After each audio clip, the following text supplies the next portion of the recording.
Hey, what's up, everybody? It's Charleston, and welcome you guys to another episode of the Dreamerspro Show, where we cover everything from sports, hot topics, classic debates, entertainment, where we give you guys a fresh perspective on things and how we see them. And today we have a very, very serious episode for you guys that I want you guys to stick around for. So make sure you like the video and subscribe to the channel. Now, we decided to produce this particular topic here because we felt like it would spark a very important conversation on this channel. As you guys are fully aware, mental health is no joke. It is no joke whatsoever. And there's been a lot of conversation that has sparked since players like Paul George, who was in the Orlando bubble, really complained about some of the mental challenges and hurdles that he was facing when he was in the bubble, where he just, to the point where it really affected his game. And initially when Paul George came out and spoke about the mental health issues he was dealing with, he was ridiculed. Oh, he's this, he's that, he's this, and this is that. But when it happened to other people, it sort of gained more, it gained more steam. But since then, everywhere I turn, it seems that every big podcast is talking about mental health issues and awareness, right? So the issue has really gained a lot of attention as of late, and I think it's a good thing. But it's also highlighted some actors that a lot of people seem to be skeptical of. I'll give you an example. Ben Simmons. A lot of people have felt as if players like Ben Simmons have found a way to use mental health as like a shield to skirt themselves from criticism,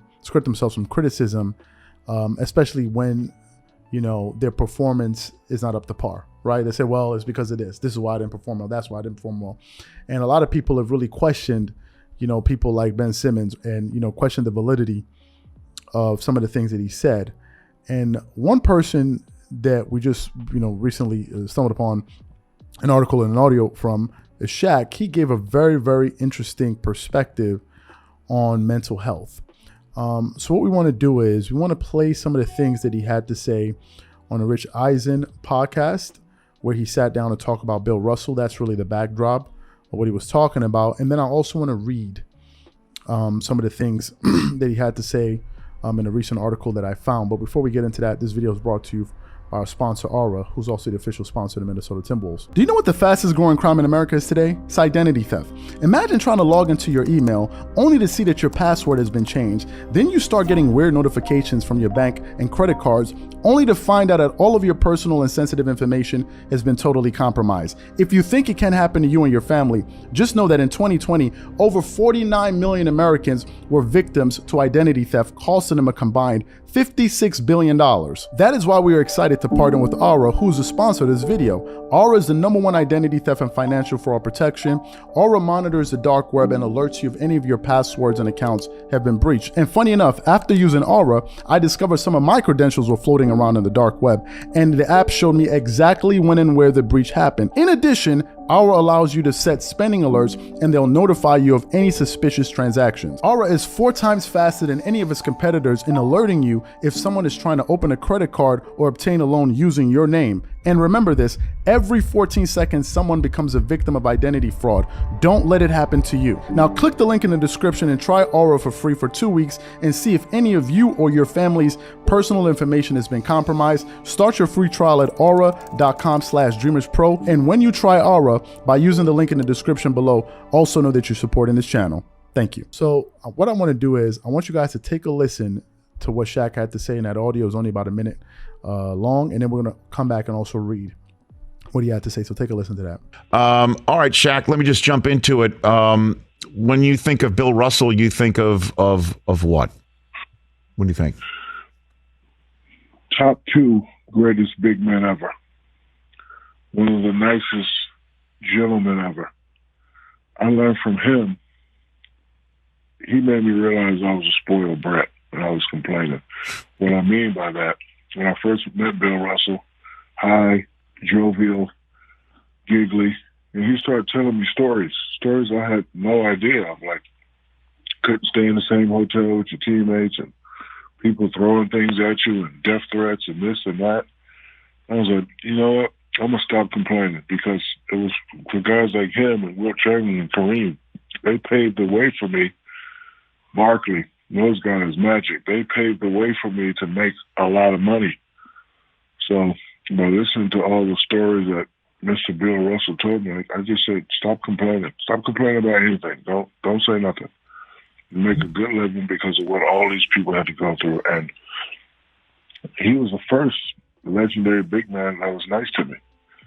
Like, so you heard what Shaq had to say. And I want you guys to bear with me, and I want you guys to stay with me, because I want to read some comments that he made that's really going to hammer this thing home. So this is what Shaq said. We're getting this from, what's the website? We're getting this from essentiallysports.com, so you guys can go check it out. But basically, during a recent show that he had on the Big Shaq podcast, Shaq said, "Look, I struggle with things, but I will not disrespect the people that are really going through it. I cannot. I live a great life, so man up, shut up, be quiet, check your mental health fortitude, and fix it." So that's what Shaq had to say. And it was a bit abrasive. I won't lie, it was in your face. And I'm sure there's some people that are not going to take lightly to what Shaq had to say. So I have a number of thoughts about this. And I want you guys to really stick with me and bear with me, because I want you guys to hear what I have to say. And hopefully this sparks a robust conversation or debate even around this issue. So, as y'all know, I was born in the States. I was a first generation African-American to West African parents. My mom is from Sierra Leone. My dad is from Nigeria, something I'm very proud of. And currently right now, I live in Nigeria. Marco's in Italy. Marco is a co-founder of Dreamerspro. And living in a developing country, there are a lot of people talking about in Nigeria now that are going through a lot of things.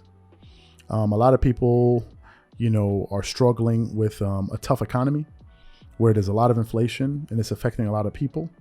A lot of people in this economy and economies that are similar, if they don't make anything that day, they don't eat, right? They can't provide for their families.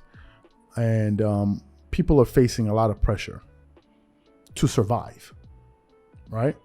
To survive.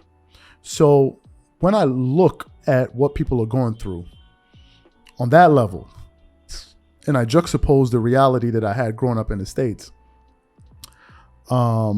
it paints a sobering picture, right?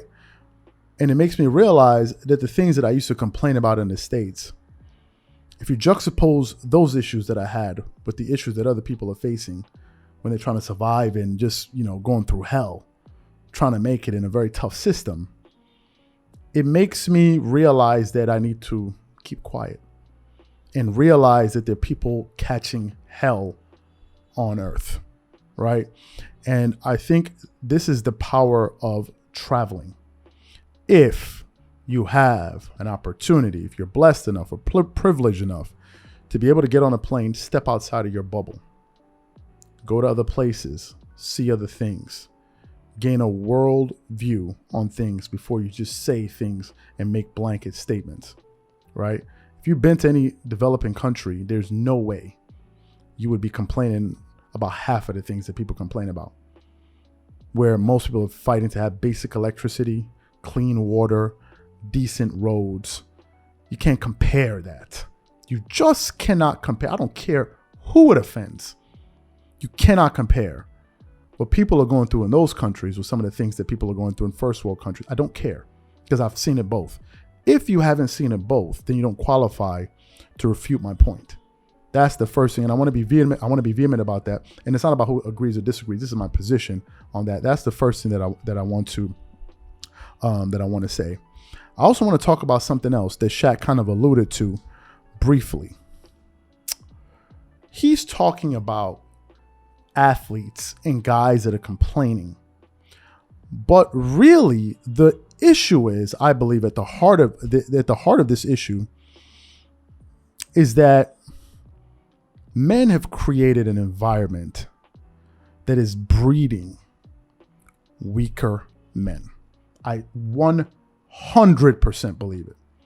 I believe that a lot of the guys that we have today are coddling younger men. These may be their nephews, their sons, their friends or family friend, whoever it is. And they don't simply want to tell them the truth. They don't want to give them any tough love. They want to give them second place trophies, third place, 15 place trophies. They don't want to put any expectations on them. They don't really want to discipline them. And then they're shocked when we're running around with guys that are so emotionally unstable and weak. I really mean what I'm saying. I believe a lot of this starts with the men. And it's a serious question we have to ask ourselves. I think almost every single person will be able to relate to this question I'm about to ask. Almost every single person watching this video will probably agree. Why is it that our grandfathers and our fathers are stronger than us? Why is that? Almost every guy watching this video, I can guarantee you 90% of them will agree that their fathers and their grandfathers, talking about fathers that were present and being a good example, were stronger than them. Why were our grandfathers able to endure so much? Well, it goes back to the point that Shaq was making about Mr. Bill Russell. He was saying, when you juxtapose my reality or our reality with the reality that those men were going through, and yet and still at the end of all of it, they're able to have a smile on their face. What does that say about us? If we are complaining, then what should those men have been doing? And not only were those men complaining, but they were doing something that most complainers don't do. They were taking action. They were actually proactive, not just talking about the change that they wanted to see. They were actually going out there and putting their reputations on the line, their bank accounts on the line for things that they actually believed in. So I get what Shaq is saying, but I believe at the heart of all of it, a lot of these men are just failing younger men. Period. End of story. And I don't have kids yet. But if I have kids, I'm not, listen, I'm going to love you. Absolutely. Absolutely. But there's going to be a lot of tough love. I'll go one step further to just get a little bit more personal. As I mentioned to you before, my dad is Nigerian, and if any people watching this video that come from maybe West African descent or know anything about Nigerians, they'll be able to relate to this. My dad has done very well for himself in his life. I'm one of 6 kids. He did very well for himself. Very well, and he works his you-know-what off. I've seen it up front. I mean, it's crazy. I thought I could work hard till I spent some time working with him a little bit before I did my own thing. And I'm like, wait a minute, this guy, 10 o'clock, he's still working, right? He did very well for himself. However,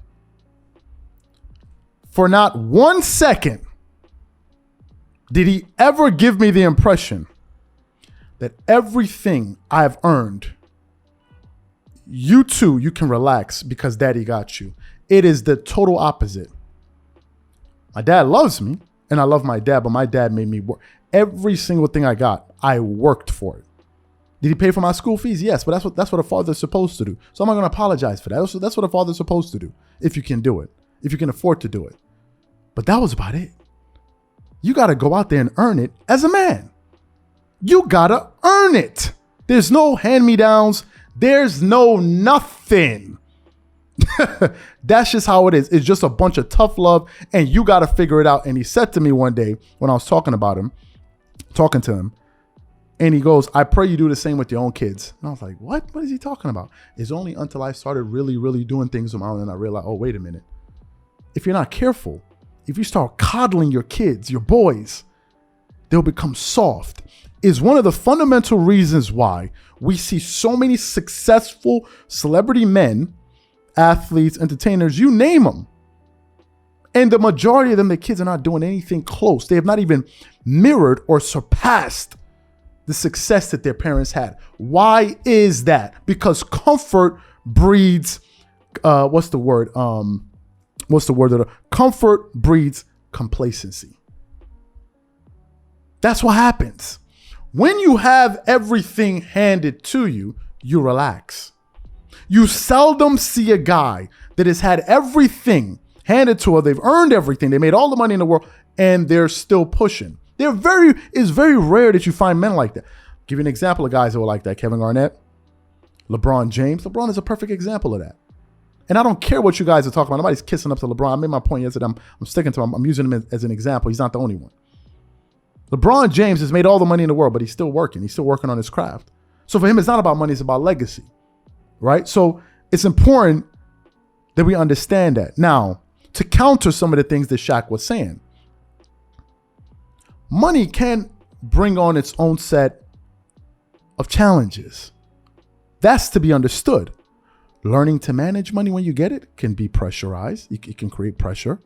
Learning to make sure that nobody steals your money from you, that can also be pressure. You heard about a lot of athletes that have made millions, tens of millions of dollars, and they've been robbed. I think I was listening to Big Baby the other day on Vlad TV, and he said Kevin Garnett had like something like $70 million stolen, which is, I mean, it's mind-boggling, right? $70 million stolen from him. But on the other hand, when you have money, you're no longer facing the things that people that are trying to survive are going through. And I'm sorry. I give their challenges precedent over yours. Or I give their challenges priority over yours. I'm sorry. A guy that's struggling to feed his kids because he cannot find work because the government hasn't provided a job for him, and he's going out there stomping the pavement every single day to try to find money, to raise money, to feed his family, and he's resorted to becoming an Uber driver, although he's fully educated, trying to make ends meet. I feel more for him than a guy that's made $150 million and is complaining about some other thing. I'm sorry, and I don't care. If the men are out there that want to, gravitate towards that, that's you. That's you. I'm not one of them. And I think that's what Shaq is talking about. And it's a serious thing. I believe at the heart of this, who I blame. I blame the men. That's who I blame. The men that are supposed to be guiding these guys, giving them some tough love, showing them examples of what hard work looks like instead of just talking the talk, instead of actually walking the walk. I blame them. That's who I blame, because they're the ones that are supposed to set the example. That's my personal take on this. Some people would disagree. I've been saying this on this channel for over a year. There are a lot of guys that come on the channel that love to coddle guys. I'm not one of them. I'm sorry. I don't want to hear about these issues that these guys are having when they're people going through real stuff. I don't care to relate. So this is my opinion on this. Hopefully, this sparks a serious conversation on the channel where some of us can share some of our experiences and to a certain extent share some possible remedies that we can use moving forward to resolve some of these issues. Because although Shaq's message was a bit abrasive, he brought up a very important topic item. So these are my thoughts and opinions on this. What I want to know from you guys is, what do you think about this? Whatever you guys think, please leave your thoughts and comments in the comment section. We catch you guys on the next episode. Peace.